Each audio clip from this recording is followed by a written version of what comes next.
magaalaa kana keessatti amantaan kun sirriitti akka gabbatu masjiida guddaa tokko magaalaa kana kan madaalu magaalaa kana keessatti jiraattonni magaalaa keenyas ollaa keenyas biyya alaatirraa illee dhufanii masjiida bareedaa keessatti waliin salaatuu dandeenyu qabaachuutu nurra jiraata jennee koree keessa waliin marii goonee qaama nu deeggaruu danda'u hundallee dubbisnee yeroo ammaa kana lafa sirriitti qopheeffannee ijaarsa isaatitti galuudhaaf qophaa'aa jirra. Du'aa nu gochuutu isin barbaachisa. Allahu Akbar.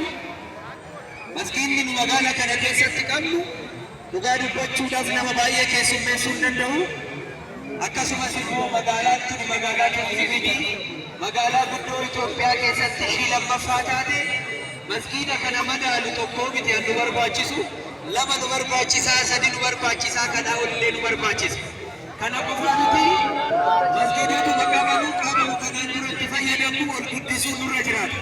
Irra deemnee haaromsinee bareechinee waaqa keenya keessatti kadhachuu nu barbaachisa waan ta'eef ammaaf karaa guutuu ta'een warri nu deeggarus sirriitti waadaa nu galee lafallee qopheeffannee yoo isin nu cinaa dhaabbattan yoo isin nu deeggartan waggaa tokko keessatti xumurree iida bara itti aanu keessatti kan salaannu ta'a. Waaqayyoollee nu አገርጋር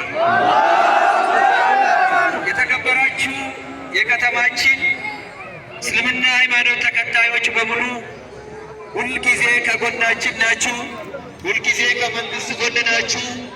በተጠራችሁበት ሁሌ በስነ ምግባር በተሞላበት እየተገኛችሁ የሚጠበቅባችሁን ነገር እየተወጣችሁ በተለይም ደግሞ የበዓላት ጊዜ ሁላችሁም ምንም አይነት እኔም ራሴ ከንቲባ ሆኜ እዚህ ከተማ እስከመጣሁ ድረስ አንድም ችግር ገጥሞን አያውቅም።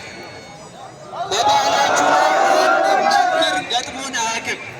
ይህ ከምንድን ነው የሚመጣው?